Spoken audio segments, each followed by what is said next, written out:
Assalamualaikum warahmatullahi wabarakatuh. Alhamdulillahilladzi awjada jami'al kainati biqudratihi wa subhanahu min ilahin 'azimin kamula fi 'azamatihi wa qudratihi wa taqaddasa min muhsinin karimin yaghfirul 'azaima ma'a kamali qudratihi wa ashhadu an la ilaha illallah wa ashhadu anna sayyidina Muhammadan 'abduhu wa rasuluhu wa khiratuhu min jami'i bariyatihi. Allahumma shalli wa sallim ala 'abdika wa rasulika Muhammad wa ala alihi wa ashabihi wa dhurriyyatihi wa man iktafa atharahu wattaba'a sunnatahu. Amma ba'd, fa ya ayyuhan nas ittaqullaha haqqa tuqatih wa la tamutunna illa wa antum muslimun. Wa'lamu anna Allah subhanahu wa ta'ala khalaqakum li'ibadatihi. Faqala 'azza min qa'il, innallaha yuhibbut tawwabin wa yuhibbul mutatahhirin. Wa qala an-nabiy sallallahu alaihi wasallam, wallahi inni la astaghfirullah wa atubu ilayhi fil yawm aktsaru min 70 marrah. Ma'asyiral muslimin rahimakumullah. Marilah kita tingkatkan ketakwaan kita dengan berusaha sekuatnya untuk menjalankan hal-hal yang menyebabkan kita mendapatkan pahala dan menjauhi hal-hal yang menyebabkan kita mendapatkan dosa. Ma'asyiral muslimin rahimakumullah. Perlu kita sadari bahwa setiap diri kita pasti pernah berbuat dosa. Setiap orang tidak terlepas dari dosa yang dilakukan oleh anggota tubuh. Jika tidak seperti itu, dia tidak terlepas dari keinginan yang mengajaknya untuk berbuat dosa. Jika tidak seperti itu juga, dia tidak terlepas dari bisikan setan untuk memikirkan hal-hal yang menggiurkan, yang menjauhkannya dari mengingat Allah Subhanahu wa taala. Jika juga tidak seperti itu pula, dia tidak terlepas dari lalai dan sempitnya pengetahuan tentang Allah, tentang sifat-sifat Allah maupun apa-apa yang Allah Ta'ala lakukan. Semua itu merupakan hal-hal negatif dan tentu ada penyebabnya. Meninggalkan penyebab hal-hal negatif tersebut adalah dengan cara menyibukkan diri dengan melakukan perbuatan sebaliknya, yang berarti kita sedang kembali ke jalan Allah, ke jalan yang benar yang disebut dengan taubat. Oleh karena itu, kita wajib untuk selalu bertaubat dalam setiap waktu dan setiap keadaan, bahkan setiap hembusan napas terakhir, bahkan setiap hembusan napas kita, supaya kita terhindar dari dosa.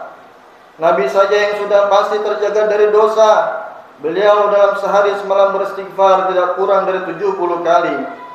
Wa an Abi Hurairah radhiyallahu anhu qala, sami'tu Rasulullah sallallahu alaihi wasallam yaqul, wallahi inni la astaghfirullah wa atubu ilaihi fil yawm aktsaru min 70 marrah. Rawahul Bukhari. Dari Abu Hurairah radhiyallahu anhu, beliau berkata, aku mendengar Rasulullah SAW bersabda, demi Allah, sesungguhnya aku benar-benar memohon kepada Allah Ta'ala dan bertobat kepadanya dalam sehari lebih dari 70 kali. Ma'asyiral muslimin rahimakumullah. Orang yang baik bukan hanya orang yang tidak pernah berbuat salah. Orang yang baik juga merupakan orang yang pernah berbuat salah, akan tetapi ia mau menyadari kesalahannya, selalu ingin memperbaiki diri dan bertekad tidak akan mengulangi kesalahannya. Hadis yang mengungkapkan manusia adalah tempatnya salah dan lalai tidaklah menjadi pembenaran untuk hidup selalu dalam kesalahan. Akan tetapi Nabi hanya ingin menyampaikan bahwa manusia tidak terlepas dari potensi dan kemungkinan berbuat salah dan lalai. Oleh karena itu, Kita wajib berusaha untuk menjadi manusia yang baik dan berusaha menghindari kesalahan demi kesalahan. Allah Subhanahu wa taala berfirman, "Wastaghfirillah, innallaha kana ghafurar rahima." Dan mohonlah ampun kepada Allah, sungguhnya Allah Maha Pengampun lagi Maha Penyayang. Dalam ayat lain Allah Subhanahu wa taala berfirman, "Innallaha yuhibbut tawwabina wa yuhibbul mutatahhirin." Sesungguhnya Allah mencintai orang-orang yang bertaubat dan mencintai orang-orang yang mensucikan diri. Ma'asyiral muslimin rahimakumullah.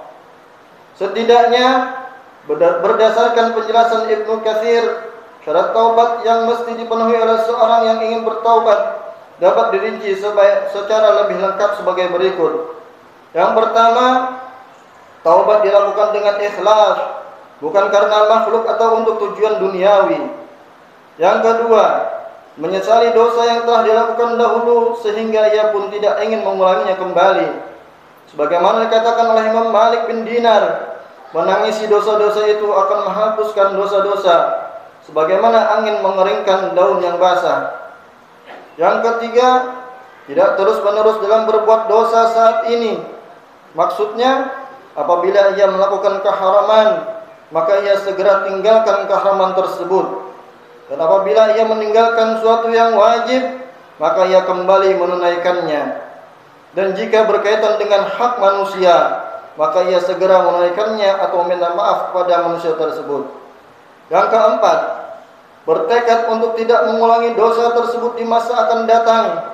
Karena jika seorang masih bertekad untuk mengulanginya, maka itu pertanda bahwa ia tidak benci pada maksiat. Hal ini sebagaimana tafsiran sebagian ulama yang menafsirkan taubat adalah bertekad untuk tidak mengulanginya lagi.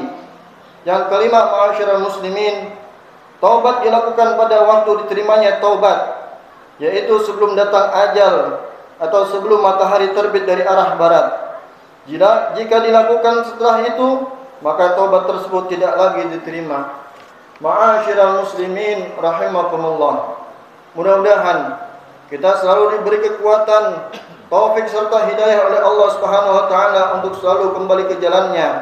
Jalan yang penuh dengan kasih sayang dan keridhaan Allah Subhanahu wa taala. Amin. Amin ya rabbal alamin. A'udzu billahi minasyaitonir rajim. Bismillahirrahmanirrahim.